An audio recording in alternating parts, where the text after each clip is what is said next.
أعوذ بالله من الشيطان الرجيم. بسم الله الرحمن الرحيم. سأل سائل بعذاب واقع للكافرين ليس له دافع من الله ذي المعارج تعرج الملائكة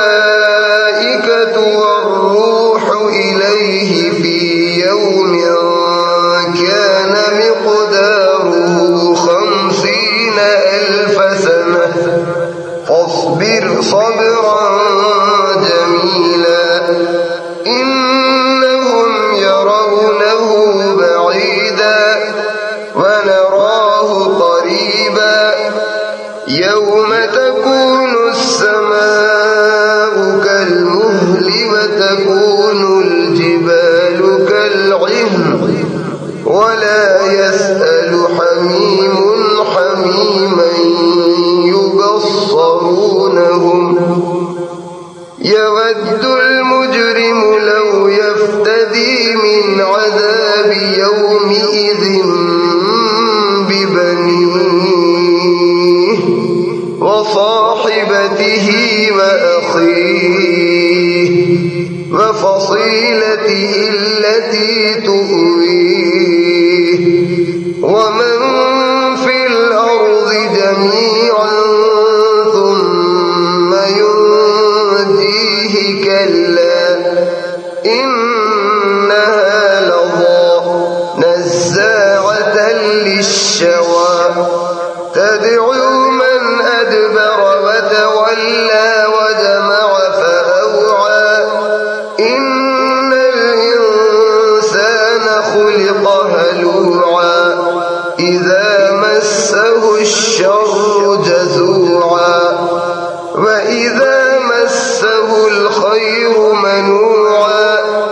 إلا المصلين الذين هم على صلاتهم دائمون والذين في أموالهم حق معلوم للسائل والمحروم والذين يصدقون بيوم الدين والذين هم من عذاب ربهم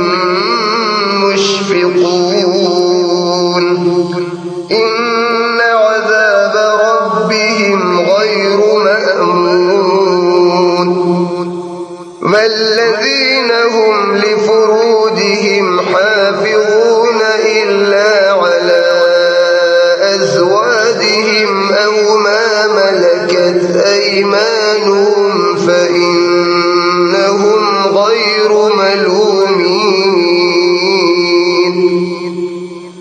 فمن ابتغى وراء ذلك فأولئك هم العادون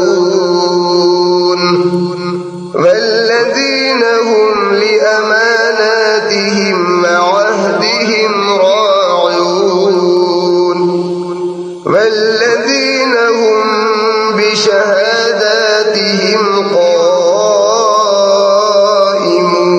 قائمون والذين هم على صلاتهم يحافظون أولئك في جنات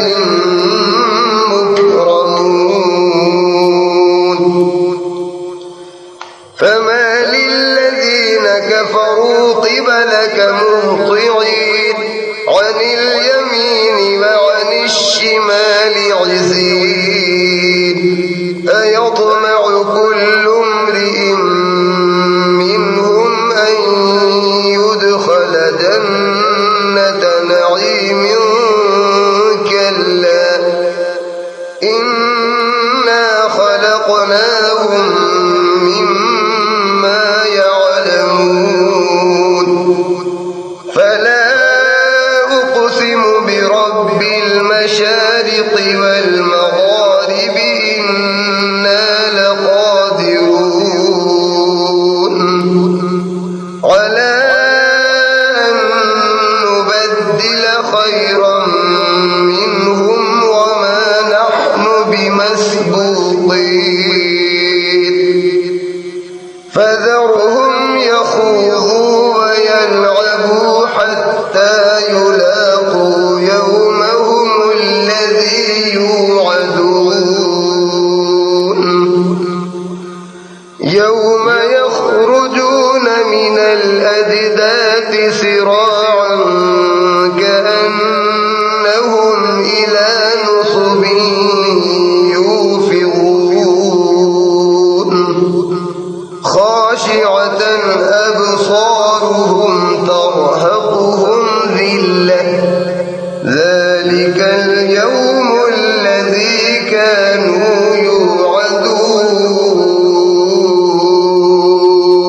صدق الله